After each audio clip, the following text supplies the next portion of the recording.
How successful can a personal trainer be in 2024?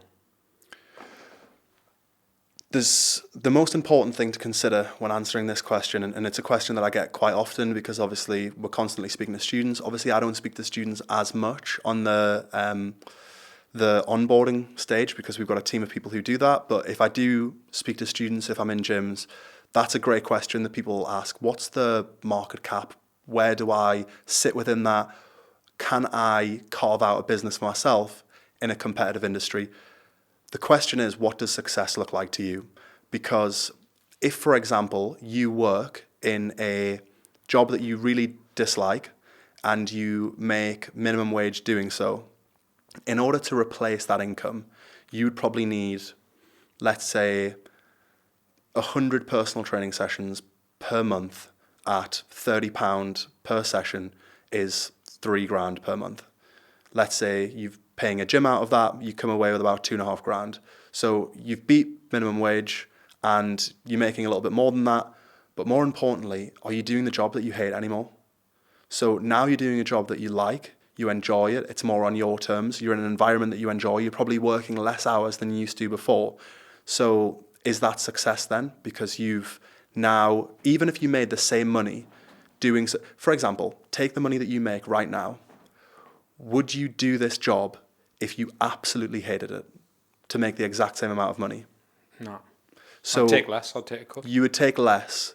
You've worked jobs that you didn't like in the past because we've spoken about it. Think about making the amount of money that you made in that job, making the exact same amount of money, but doing that job versus what you do now. So in my eyes, you're already successful because you're actually enjoying what you're doing. Now, tie in the fact that you've got, like you said, more scope for making money. So for me, it's not necessarily about getting people into gyms. For us, it's about creating sustainable self-employment and increasing their enterprise opportunities, however that looks. So one route that I know works for that is to first off establish yourself in a gym, having as much touch points with clients as possible, getting as good results as you possibly can. If then you decide that you want to transition away from the gym floor, now you've got a catalog of clients that you're working with that you can shift into online clients, and then you can also give yourself more time to go fully online, then that's perfect for us. We'll support them every step of the way because it's not necessarily about somebody going and working in a commercial gym and staying there for the next 10 years. If it's a case of going in there for a year, building up a client base, and then slowly tailoring themselves off of being a one-to-one personal trainer and into the uncapped market of being an online coach, then we'll support them with that. Obviously, the gym has a problem, but it has a problem anyway, because if you're good enough, you'll transition away from it anyway, or you'll go to a different gym.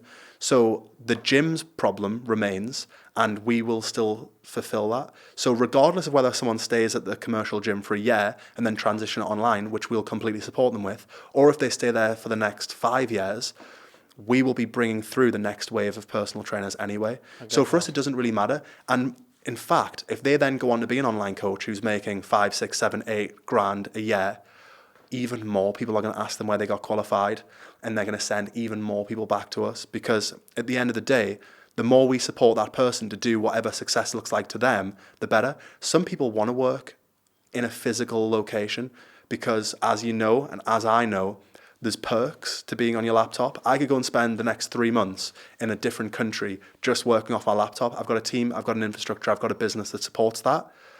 I'd be tearing my hair out because I would just be, the lines would blur between my life, my personal life, and my professional life, because you've got people messaging you around the clock. Obviously, I'd have to start taking into consideration different time zones, which we have to take into consideration now. You know, if we're working with gyms in the UAE, if we're working with gyms in Washington, my day starts at 5 and finishes at 10, because that's when people can be communicating with me, because that's when they're up. So there's pros and cons. Some people want to go to a gym, check in, do their sessions, chat to people. You know, if they're an extrovert, their social battery might charge by being around people. You know, if they're making 3, 4, 5 grand a month doing that, then they go home, clock off.